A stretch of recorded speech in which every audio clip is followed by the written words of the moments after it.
திருமுருக கிருபானந்த வாரியார் சுவாமிகள் எழுதியருளிய 100க்கும் மேற்பட்ட புத்தகங்களை குகஸ்ரீ வாரியார் பதிப்பகத்தார் வெளியிட்டுள்ளனர். அவற்றில் பெருவாரியான தலைப்புகளுக்கு 50% விலை குறைப்பு செய்திருக்கிறார்கள். அன்பர்கள் இந்த சந்தர்ப்பத்தை பயன்படுத்திக் கொள்ளுமாறு கேட்டுக்கொள்கிறோம். மேலும் விவரங்களுக்கு தொடர்பு கொள்ள வேண்டிய தொலைபேசி எண் 0428457666 மற்றும் அலைபேசி எண் 9840855049. நன்றி.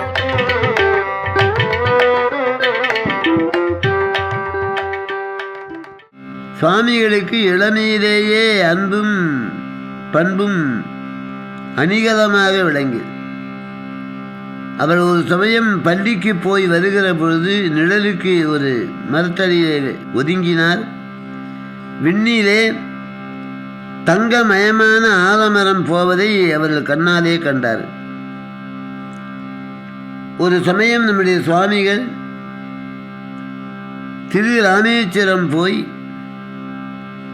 அங்கிருந்து படகிலே வருகிற பொழுது 2 சன்னியாசிகள் சிவ சிவ சிவ சிவ சிவ சிவ சிவ சிவ சிவ சிவ சிவ சிவ என்ற சிவநாமத்தை ஜபிப்பதை சுவாமிகள் கண்டு நாமும் அப்படி செய்ய வேண்டும் என்று 3 நாள்கள் இடையறாது சிவநாமத்தை சொன்னார்.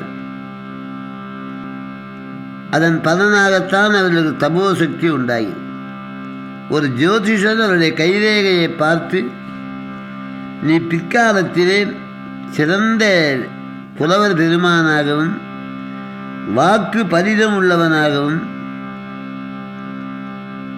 பல சீடர்களை பெற்று சித்தியை வெளிக்காட்டாத துறவியாக இருப்பாய் என்று கைரேகையை பார்த்து சொன்னார். சுவாமிகள் ஒரு நாள் வெள்ளிக்கிழமை தங்களுக்கு சொந்தமான தென்னந்தோப்பிலே அவர்கள் தங்கியிருந்த பொழுது தேவராய சுவாமிகளைப் போலே தாமும் பாட வேண்டுமென்ற எண்ணம் உண்டாய். முருகப்பெருமானை பாடி உய்ய வேண்டும். பண்டை ராவணன் பாடி உய்ந்தனன், வெள்ளிமலையை அள்ளியெடுத்த ராவணனே பாடி உய்வு பெற்றான் என்றால் மக்களாகிய நாமும் இறைவனை பாட வேண்டும் என்று கருத்து தோன்றியது.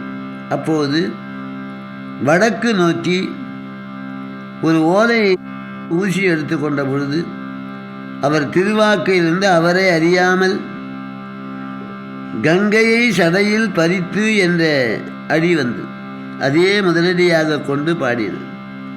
தினந்தோறும் உண்பதற்கு முந்தி ஒரு பாடல் பாடுவார். அப்படி 100 பாடல்களை பாடினார்.